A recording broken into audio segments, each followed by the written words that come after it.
Bismillahirrahmanirrahim. Allahümme salli ala Muhammed ve ali Muhammed ve accil faracahum. Təqribən 12-13 il bundan əvvəl ustadların birindən eşitdim ki, deyirdilər, bugün Əhzab günüdür. Əslində mən həmən dövrlərdə bu sözün anlamını, bu cümlənin mənasını bu qədər də başa düşmürdüm. Bilirdim təqribən söhbət nədən gedir, amma bir var cümləni anlayırsan, bir də var o cümləni yaşayırsan. Bu gün mən o cümləni bu günlərdə mən o cümləni yaşadım.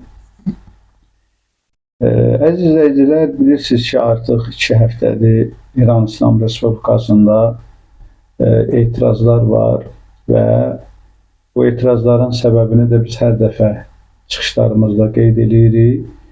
Milli valyutanın devalvasiyası və eyni zamanda ölkədə xüsusən yanacağın qiymət artımı etirazlara səbəb olur. Və əlbəttə ki, düşmən, xüsusən Amerika və İsrail, İngiltərə daxil olmaqla bu etirazlardan istifadə edib müəyyən ixtişaşlar yaratmağa çalışır. Hətta ölkə daxilinə silah və partlayıcı maddələrin daşınması, keçirilməsi, bəzi müxalif yönlü insanları silahlandırma və sair kimi məlumatlar da dolaşır. Biz onu deyək ki, əvvəlcə onu deyim ki, İranda belə hal ilk hal deyil. İran İslam Respublikası İslam İnqilabının böyük rəhbəri Seyyid Əli Xamneyi Həzrətlərinin dediyi kimi böyük şəhidlərin qanının bahasına qurulub. Bu dövlət elə belə sadə yolla qurulmuyor. Bu dövlət şəhid qanının üzərində bina olunur. Ona görə də bu dövləti qoruyan və düşmənin qabağında dayana bilən bugün canlı şəhidlər, milyonlarla canlı şəhidlər var. Biz bunu görürük. Müxtəlif illərdə İranda bu kimi hallar baş verir. Biz bunu əvvəlki çıxışlarımızda da qeyd eləmişik və həmişə vurğulayırıq ki, İran İslam Respublikasında əgər diktatura olsaydı, demokratiyadan kənar, insan hüquq və azadlıqlarının boğulduğu, insan hüquq və azadlıqlarının məhdudlaşdırdığı bir məmləkət olsaydı və o zaman küçəyə heç kim çıxa bilməzdi. Necə ki, biz görürük, Azərbaycanda 3 nəfər birlikdə gəzə bilmir. Əgər şəhərin müxtəlif deməli strateji yerlərində bir neçə nəfər birlikdə gəzərsə və yaxud da kütləvi tədbirlərin keçirilməsi, hətta fərdi şəkildə kütləvi tədbirlərin keçirilməsinə filan icazə verilmir. Biz bunu biraz da Avropaya tərəf gəlsək, görərik ki, keçən il Fransada etiraz edənlərin başına Avropada Fransa hökuməti nə oynaşdı, onları həbs etdi, ondan sonra onları döydü, dünyanın gözü qarşısında onları necə işgəncə verdi. Biz bunu biraz da Amerika tərəf keçirik, eyni halları daha dəhşətli formasını biz Amerikada görə bilirik ki, Amerika polisi etiraz edənlərə qarşı necə amansız davranır. Bunları müqayisə eləyəndə vicdanla demək lazımdır, insafla və vicdanla demək lazımdır ki, İran hökuməti etiraz eləyənlərə kifayət qədər şərait yaradır, dözümlü yanaşır, tolerant yanaşır. Deməli, əziz izləyicilər, əlbəttə sosial şəbəkələrdə və mediada, xüsusən Azərbaycan segmentində çox narahat edici, məni şəxsən narahat edici yazılarla və yorumlarla rastlaşıram.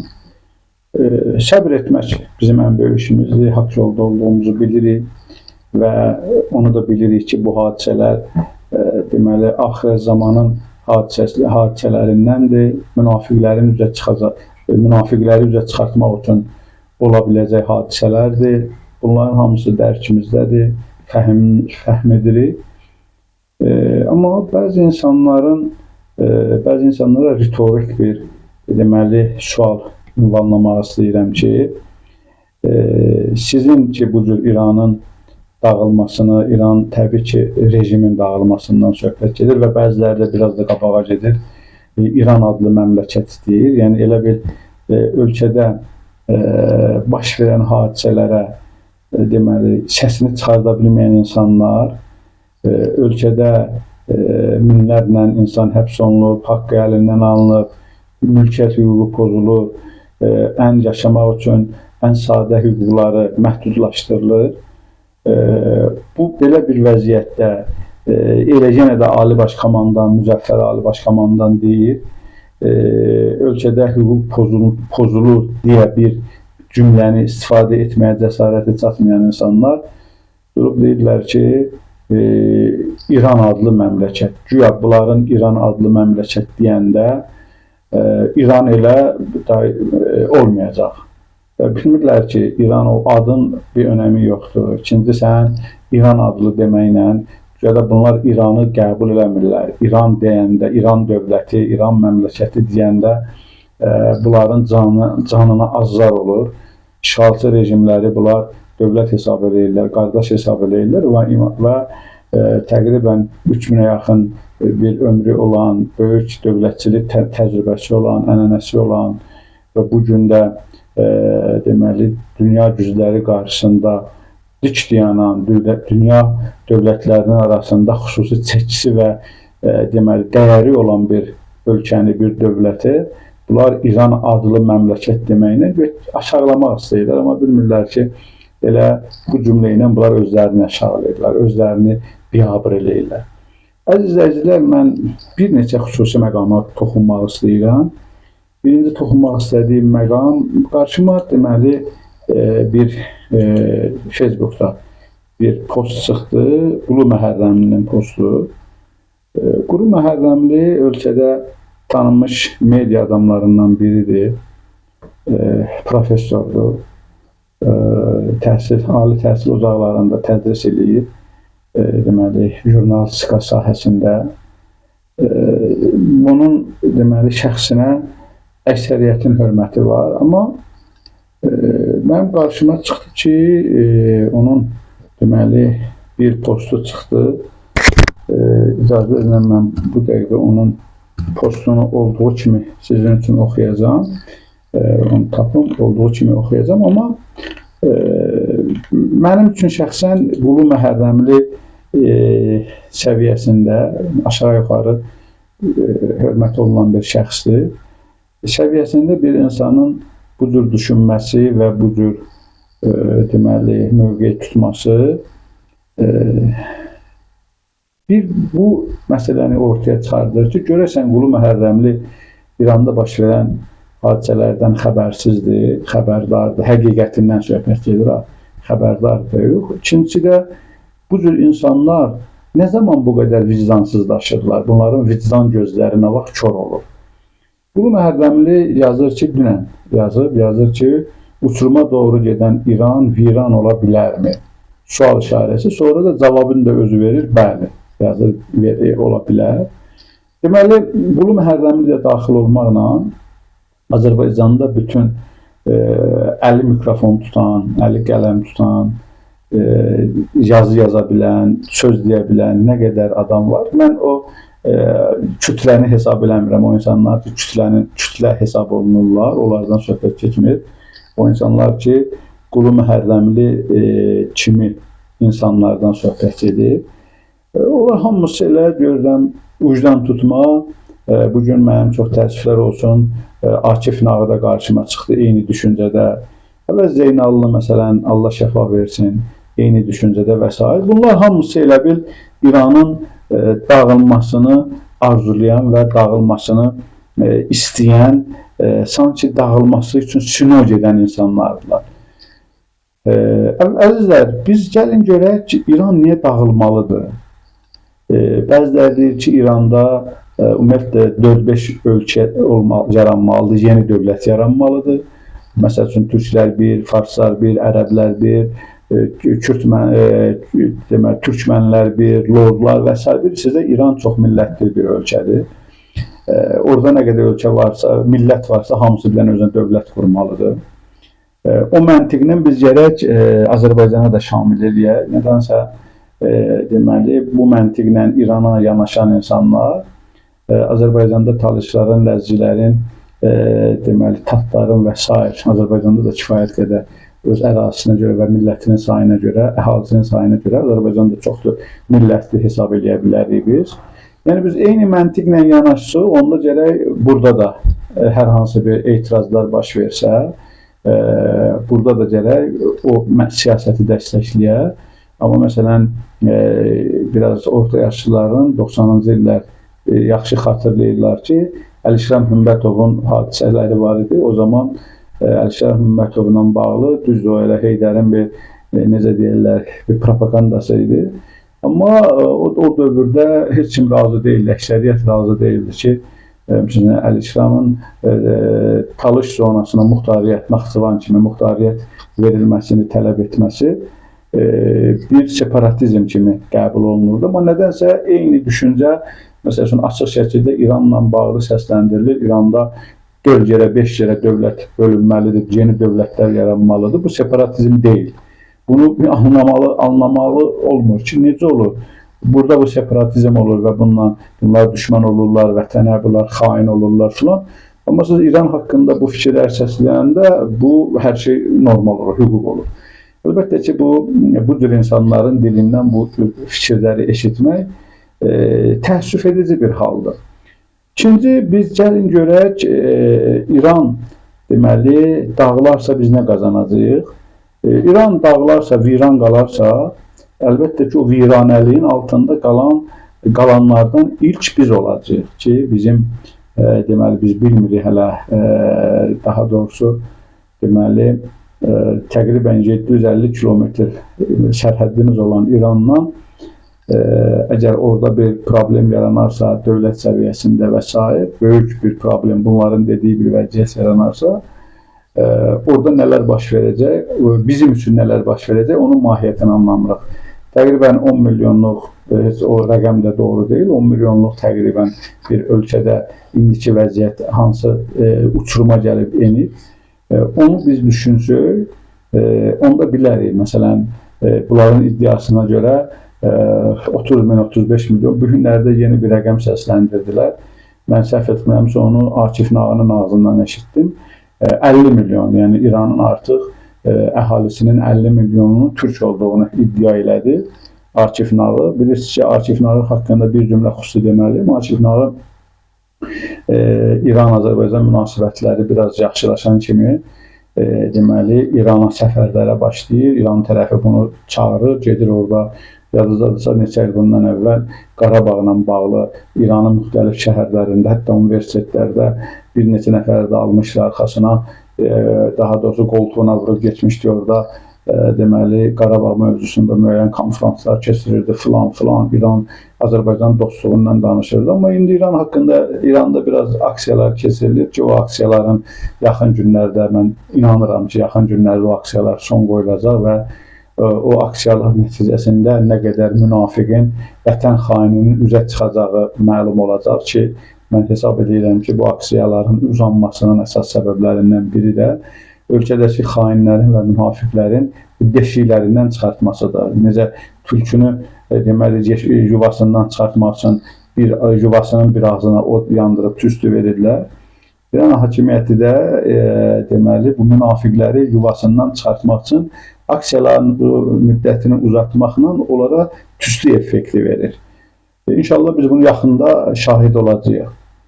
Və Akif Nağı da deməli bu yolu tutur. Akif Nağı da dediyim kimi vəziyyət biraz İran haqqında biraz belə hadisələr görən, deməli İran üstündə biraz obrazlıdır, qara buludlar görən kimi başlayır İrandan düşmənçiliyə. Əziz izləyicilər, bu fonda mən istəyirəm biz bir məsələni aydınlıq gətirək. Dediyim kimi, İran əgər viran olsa, hakimiyyət dəyişikliyi olsa, oradakı əsas məsələ budur.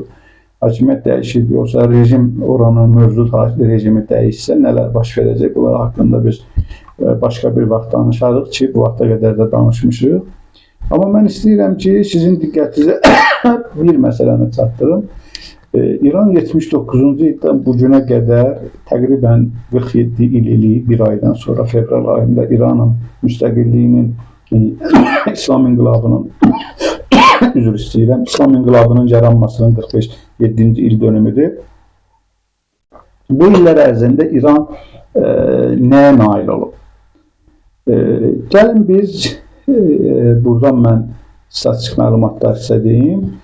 Bu 47 il ərzində 79-26-cı illər arasında İranın nail olduqları sənaye və texnologiya sahəsində sanksiyalara baxmayaraq istehsalat artımı, avtomobil istehsalı, polad, sement, neft, kimya məhsullarının istehsalının yüksək səviyyədə artırılması, müdafiə sənayesində pilotsuz uçuş aparatları, PUAlar, balistik raket texnologiyaları, radar və hava hücumlarından müdafiə sistemlərinin istehsalı yüksək səviyyədə, kosmik proqramlar fonunda yerin peyklərinin orbitə buraxılması və peyk daşıyıcı raketlərin hazırlanması, elm və nüvə texnologiyası sayəsində nüvə texnologiyası, uranın zənginləşdirilməsi, nüvə yanacağı dövriyyəsində texniki biliklərin əldə olunması, bu hər ölkədə bu nailiyyətlərə hələ ki müvəffəq ola bilməyiblər. Sonra elmi nəşrlər sayəsində mühəndislik, tibb və fundamental elmlər üzrə regional liderlik, bu sahədə də İran həqiqətən regionda liderdir və mən dünyada isə sözünü demiş, deməli, əsas ölkələrdən biridir. Nano və biotexnologiya sayəsində tibbi preparatlar, vaksinlər və laboratoriya texnologiyaları. Bunu da qeyd edirəm ki, nano texnologiyası, biotexnologiyası Azərbaycanda ümumiyyətlə yoxdur. Səhiyyə və tibb sayəsində səhiyyə çıxışının genişləndirilməsi, kənd və ucqar ərazilərdə klinikanın açılması, dərman istehsalı sayəsində dərmanların böyük hissəsinin daxili istehsalı ki, biz görürük bugün Azərbaycanda dərman istehsalının 95-98% idxal olunur, amma İranda demək olar ki, 100%-ə yaxın daxili bazarı təmin edir İranın öz daxili istehsalı. Səhiyyəsi də göz qabağındadır. İran səhiyyəsi artıq deməli dünya inkişaf etmiş səhiyyələr sırasında ilk 5-liyə qədər gəlib çıxa bilir. Belə bir vəziyyətdə bax, İranın 79-cu ildən sonraki inqilabı bu nailiyyətləri gətirib çatdırıb. Sonra mən bunu yekunlaşdırım, sonra bəzi məqamlara toxunacaq. Təhsil sayəsində universitet şəbəkələrinin genişlənməsi, ağırlı təhsilə çıxışın artması. Bilirsiniz ki, İran əhalisinin demək olar ki, təqribən 95-98% ağırlı təhsilli hesab olunur. Bu dünyada ilkdir və eyni zamanda İran əhalisinin gəncləşməsi, dünyada ən gənc dövlətlər sırasındadır İran.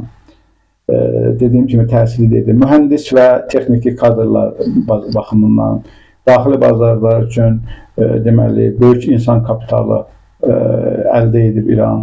Biz bunu 12 günlük savaşda da gördük ki, Azərbaycanda bir nəfər yüksək səviyyədə bir nəfər deməli bir neçə posta təyinat alır. Bu əlbəttə ki, başqa səbəblər də var, amma ən ciddi səbəb kadr çatışmamazlığıdır. İranda isə gördüyünüz kimi 12 günlük savaşda da ən yüksək səviyyədə generallar şəhid edildi və onların yerləri bir neçə saat boş qaldı. Dərhal onlara yeni kadrlarla o yerlər dolduruldu. Heç İranda deməli bu boşluq hiss olunmadı, kadr boşluğu hiss olunmadı. Amma Azərbaycanda bərbaddır bir adam, məsələn, illərlə bir postu tutur. Hətta elə sahələr var ki, o sahələrdə insanlar qocalırlar, əldən düşürlər, amma onları əvəzləmək üçün kadrlar yetişdirilə bilmir. Baxın, fərqi siz özünüz daha yaxşı bilirsiniz. Mühəndis və texniki kadrlar tərəfindən bu da məlumdur. Kənd təsərrüfatı ilə bağlı, regional və geosiyasi təsirlərlə bağlı, nəqliyyatla bağlı İranda dəmir yolları, sonra daxili deməli şəhərlərdə daxili hava xəttindən istifadə, İran istehsal etdiyi qatarlar bu günləri beynəlxalq səviyyələrə, standartlara cavab verir və s. Biz bunları deməli deməli saymaqla bitirmir. Mən burada uzun bir siyahı hazırlamışdım. Çox təəssüflər gördüm ki, videonun vaxtı uzanır və bunları yarıda kəsdim. Demək istəyirəm ki, İran bu illər ərzində, bu 45 il ərzində bu qədər nailiyyət əldə edib, təhsilindən tutmuş səhiyyəsinə qədər, kənd təsərrüfatına qədər, hərbi silah-sursatın deməli istehsalına qədər, dərman preparatlarının istehsalı, bunlar hamısı İranın daxilində baş verir. Və biz görürük ki, ən əsası bu İranın vəziyyəti ilə bağlı bir cümlə deyə bilərik ki, 45-47 ildir İran sanksiyalar altındadır, blokadadadır, embargolardır. İranın bütün hər tərəfdən İranı əhatəyə alıblar və İran bu embargolar altında bu cür nailiyyətlər əldə edib. Əgər bu embargolar olmasaydı, İran normal şəkildə başqa ölkələr kimi normal şəkildə neftini, qazını sata bilsəydi və dünya ilə kommunikasiyalarını normal qura bilsəydi, İran indiki inkişafının nailiyyətinin ən azı 5 dəfə daha artığını eləyə bilərdi. Bu nailiyyətlər deməli onu göstərir ki, bu nailiyyətlər daha doğrusu qeyd eləməliyik ki, bu nailiyyətlər embargolar altında baş verir. İndi biz əgər İranın qərblə münasibətlərini inkişaf hesab ediriksə, bizim əsas indi bugün tələblər nədir? Azərbaycan tərəfindən, dünya tərəfindən İranı pisləyirlər. Niyə? İran pisləyirlər ki, İranda deməli Azərbaycanlılar dil məsələsini əsas önə gətirir ki, bu da bəhanədən başqa bir şey deyil. İlla ki İranı daşlamaq istəyirlər, amma bu dil məsələsini bir bəhanə kimi atırlar ortaya. Bir də azadlıq məsələsini atırlar ortaya. Bu azadlıq da nədən ibarətdir? Azadlıq, siz onu da qeyd edeyim ki, dünyada yeganə ölkə İrandır ki, orada qadın hüquq azadlığı və azadlıqlarının qorunması İran qədər heç Amerikada qorunmur. Orada qadınlar ictimai proseslərdə necə qatılırlar, nazir səviyyəsində ölkə prezidentinin sözçüsü qadındır və ictimai proseslərdə deməli qadınların rolu və hətta qərb deməli pərəstlər İranla səfərdən sonra mən bir neçəsinin fikirlərini oxumuşam. Onlar etiraf ediblər ki, İranda qadın azadlığı dünyada heç bir yerdə yoxdur. Baxın, belə bir vəziyyətdə bunlar ancaq dünyanın tələbidir ki, İranda deməli çalıb oynamaq azad olsun, əxlaqsızlıq azad olsun, günah və bəzi insan deməli mənəviyyatını zədələyən şeylər azad olsun ki, Qərb imperializmi İranı daha rahat somura bilsin, daha rahat sərvətini alsın. Əzizlər, biz bilirik ki, bir mənalı olaraq İranın bugün İranla düşmənçiliyi ancaq ona görədir ki, İran rejimi hakimiyyət İrana aid olan deməli o nemətləri kallıq olaraq qaz, neft, o deməli bəxş eləyib. Onları istəyirlər ki, bu imperializm somursun. İran hakimiyyəti də onu deyir, bu xalqındır. Bunu sən somura bilməzsən. Xalqı inkişaf elətdirir elmi baxımından, digər sahələrdə və bunun nəticəsində ayıq xalq, sağlam xalq heç bir halda demək, qərb imperializminə nökərçilik etməz. Bu gün də İranın ayaqda qalmasının əsas səbəblərindən də biri də budur. Əziz izləyicilər, mən yekunlaşdırdım fikrimi və öncə fikir səsləndirdim ki, İran bu günləri Əhzab günüdür. Bəli, həmən fikrə biz gəlirik ki, görürsünüz, Əhzab nə deməkdir? Əhzab İslam peyğəmbərində, İslam tarixində böyük bir savaşın adı Əhzab savaşı olub. Buna həm Xəndək savaşı da deyirlər. 10 mindən ibarət bir dənə qoşun düzəldiblər. Məkkə müşrikləri İslam peyğəmbərdən müxalif olan nə qədər deməli insanlar vardı, hamısını toplamışdılar ora. Məsəl üçün gəlirdilər, deyirdilər ki, bəzi insanlar ki, quldurdular, ondan sonra öz ailələr aləmində yaşayırlar. Onlara deyirdilər ki, bax, bu Məhəmməd deməli gəlib peyğəmbərliyi elan edib, bu əgər qalib gəlsə, hər şey əlinə alsa, sizi quldurluq etməyə qoymayacaq. Siz onda çörək tapmayacaqsınız və s.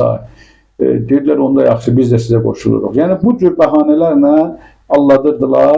Demədilər, sizin elədiyiniz quldurluqdur, elədiyiniz əməl quldurluqdur, bu yaxşı əməl deyil və s. O əməldən çəkinməlisən, adam kimi, adam balası kimi yaşamalısan. Gəlib bu quldurluq əməlindən üzərindən Peyğəmbərin deməli qarşısında böyük bir ordu topladılar. Əhzab yəni sözün mənası dəstələr deməkdir. Yəni hizb, partiya dəstə, əhzab isə dəstələr, partiyalar. Bunlar hamısı toplandılar, gəlirlər Peyğəmbər üzərində. Peyğəmbər də 3000 nəfərlə, 3000 əsgərlə Mədinədə deməli müdafiə olundu. Orada xəndək qazıldı Salman Farsinin təşrifi ilə və Ömər ibn Əbdüvət də orada deməli Əli əleyhissalamla gəldi, döyüşdü. Əli əleyhissalam onu cəhənnəmə vasil elədi. Orada bəli Quran ayəsini, Quranda bu Əhzab surəsi də var Quranda. Orada bu mövzuya geniş yer ayrılır və orada əlbəttə ki Allahın qeybi yardımları da oldu və s. Allah möminləri hər zaman yardım edər. Əgər biz mömin olarıqsa, Allahdan yardım istəyəriksə, Allah bizi geri döndərməz, geri çevirməz, bizim yardımların bizdən əsirgəməz.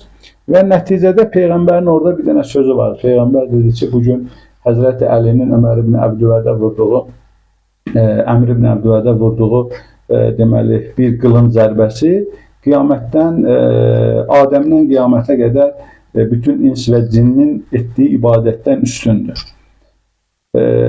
Bu ustadın dediyi bu fikir bugün əhzabdır. Mən bugün bunu yaşayaraq hiss edirəm və görürəm ki, sağdan, soldan, arxadan, qabaqdan əli qılınc tutan, əli qələm tutan, ağzı söz tutan nə qədər insan var, hamısı birləşib İranın əleyhinə, hamısı birləşib Seyyid Əli Xameneyinin əleyhinə, hamısı özünü Seyyid Əli Xameneyə qarşısında görür və deməli, biri deyir İran viran olmalıdır, biri deyir İran dağılmalıdır, biri deyir İran 5 yerə bölünməlidir. Yaxşı, niyə? Mən isə düşünürəm ki, bu söz biraz böyük sözdür, amma hesab edirəm ki, bu sözü deməklə həddimi aşmış olmaram. Düşünürəm ki, bugün Seyyid Əli Xameneyi cənablarının düşmən qarşısında göstərdiyi o müqavimət, göstərdiyi dəyanət, fədakarlıq, qorxmamazlıq, baxmayaraq ki, müəyyən şayələr də atırlar. Onlar isə, yəni Seyyid Əli Xameneyinin Allah onun vücudun bütün düşmənin şərrindən hifz eləsin və bizim kimiləri şəxsən məni fəda etsin onun deməli canına. Ağanın bir dənə duruşu, bir dənə düşmən qarşısında səsləndirdiyi bir dənə cümlə, mən düşünürəm ki, bütün bəşərin indiki dövrdə elədiyi ibadətindən üstündür. Necə ki, Peyğəmbər dedi, Əlinin bir zərbəsi bəşərin insi-cinsin ibadətindən üstündür. Mən isə o bütün dünyanı demişdir, Adəmdən qiyamətə qədər. Mən fikirləşirəm ki, bu dövrümüzdə 21-ci əsrdə Seyyid Əli Xameneyinin düşmən qarşısında bir duruşu, bir dənə sözü, bir dənə bəyanatı indiki dövrdə yaşayan və ibadət edənlərin hamısının ibadətindən üstündür. Çünki o Əli balasıdır, Əli yolun gedir, Əli yolunu təbliğ edir, Allahın yer üzərində höccətinin layiqli davamçıdır və layiqli nümayəndəsidir. İnşallah ümid edirəm ki, Allah məhz Seyyid Əli Xameneyi cənablarının, həzrətlərinin vasitəsilə İslam bayrağını zamanənin imamına təhvil verəcək. Vəssalamu aleykum və rəhmətullahi və bərəkatuhu.